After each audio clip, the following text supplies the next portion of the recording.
Very good morning dear students.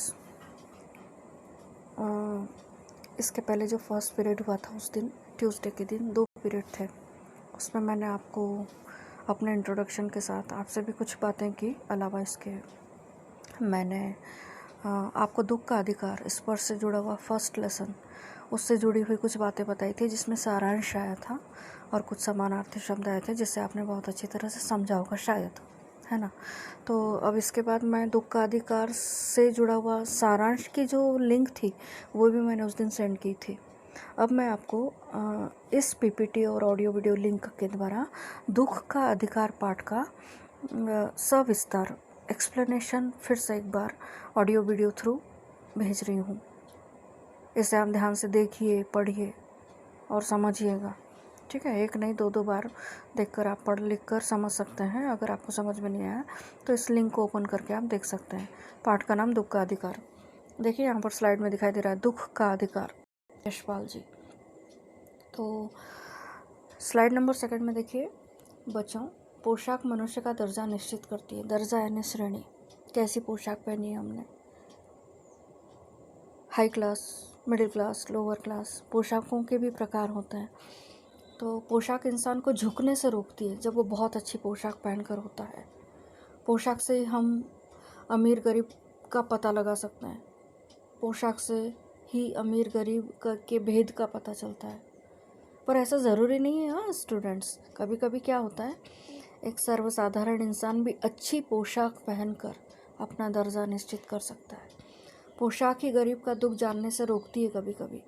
मान लीजिए हमने बहुत अच्छी पोशाक पहन रखी है, जैसे कि लेखक बता रहे हैं पाठ में, तो वे उस बुढ़िया की मदद नहीं कर पाए। क्यों टीचर? सिर्फ पोशाक के कारण।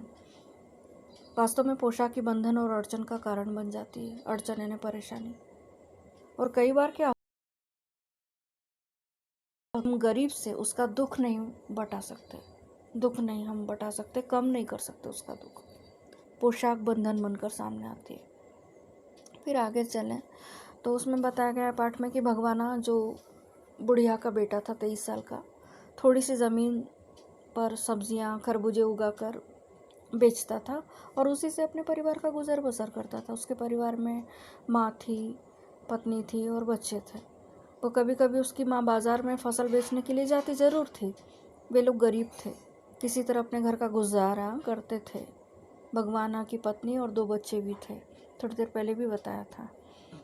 एक दिन सुबह सुबह क्या हुआ, भगवाना खेत से खरबूजे तोड़ रहा था कि अचानक उसका पैर ना गीली मेड़ पर पड़ गया। ऐसी तरावट भरी ज़मीन पर पड़ गया जहाँ एक सांप था।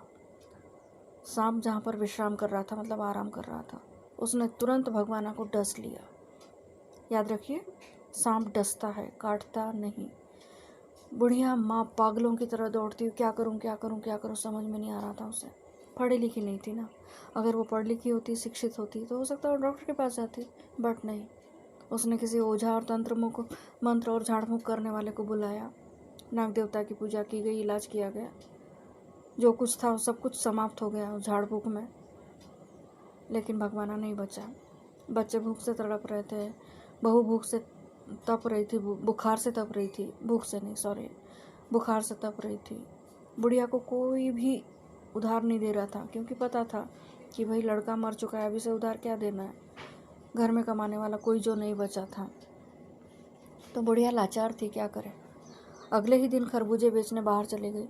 फुटपाथ पर घुटनों पर सर दिए रोने लगी, क्योंकि उसका मन तो बिल्कुल अपने घर में ही था। क्या करे। लेखक को उस बुढ़िया से रोने का कारण पूछना जरूर चाह रहा था, लेकिन पोशाक ने अड़चन और बंधन का कारण बनकर उसे ऐसा करने से रोक दिया। बहुत कोशिश की, पर बुढ़िया का दुख नहीं बांट सके लेखक।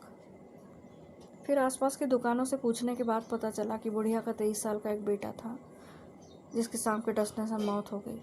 सब लोग उसे घृणा से देख रहे थे।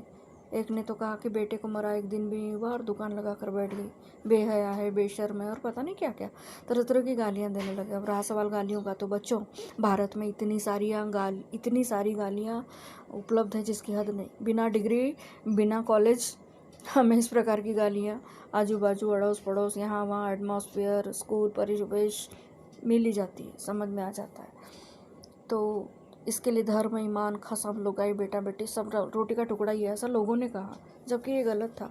किसी को जाने बिना हम कुछ अगर गलत सलत बोलते हैं तो स्टूडेंट्स ज़िंदगी में याद रखिए, ये अच्छी बात नहीं है। किसी ने कहा कि ये लोग तो धर्म वर्म इनका कुछ होता नहीं, लोगों का धर्म ये खुद भी भ्रष्ट कर देते हैं। पर कोई नहीं, हर कोई तो नहीं जानता था ना कि उसके घर में सूतक लगा हुआ है। अब सूतक का क्या मतलब कि मान लो ये हमारे घर में किसी की मौत हो गई है तो 2 से 3 दिनों तक का हमारे यहाँ सूतक होता है और उस सूतक में हम कहीं आ जा नहीं सकते। लेखक सोचने पर मजबूर हो गया। उसे अपने पड़ोस की उस संभ्रांत महिला की याद आ गई लास्ट ईयर की, जिसके बेटी की मौत हुई थी इसी तरह। 2.5 महीने तक बिस्तर से नहीं उठी थी, थोड़ी थोड़ी देर बाद बेहोश हो जाती थी। 2 डॉक्टर उसके सिरहाने बैठे रहते थे, लोग उसका दुख बांटने के लिए आते थे। और यहाँ इस तरफ ये था हाल कि गरीब बुढ़िया का दर्द बांटने के लिए कोई नहीं आ रहा था, बल्कि उसे गालियाँ दिए जा रहे थे। तो जब मन को कोई रास्ता नहीं सूझता ना बच्चों, तो इंसान बेचैन हो जाता है, और ऐसी ही बेचैनी लेखक को भी हो रही थी। वह सोच रहा था कि शोक करने, गम मनाने के लिए भी सहूलियत चाहिए और दुखी होने का भी एक अधिकार होता है क्या, जबकि ऐसा नहीं होना चाहिए था। ठीक है, तो इस तरह से दुख का अधिकार पाठ आज ऑडियो वीडियो लिंक पीपीटी द्वारा और मीट द्वारा जो आपको पहले समझाया गया, यहीं समाप्त होता है बच्चों। Thank you.